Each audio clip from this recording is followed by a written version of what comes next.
Bonjour, la Bible dit dans Proverbe 1, au verset 10, mon fils, si des pécheurs veulent te séduire, ne te laisse pas gagner. C'est clair qu'en tant que chrétien, nous avançons dans un monde qui est rempli en fait de païens, de personnes en fait qui ne sont pas de Dieu et qui n'appartiennent pas à Dieu.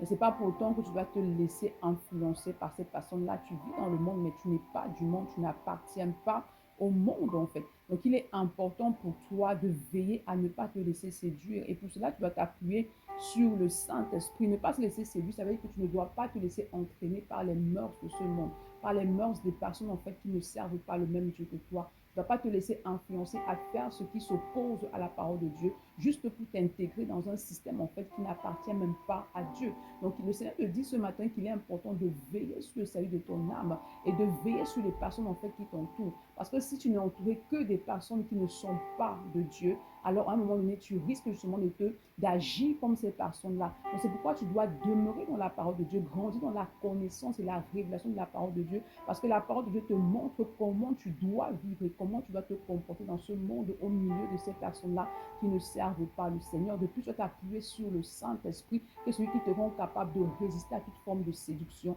de l'ennemi. C'est pourquoi ce matin, demande au Saint-Esprit de t'aider à veiller sur le salut de ton âme et de t'aider justement à résister à toute forme de séduction qui viendra de l'ennemi. Bonne journée, shalom.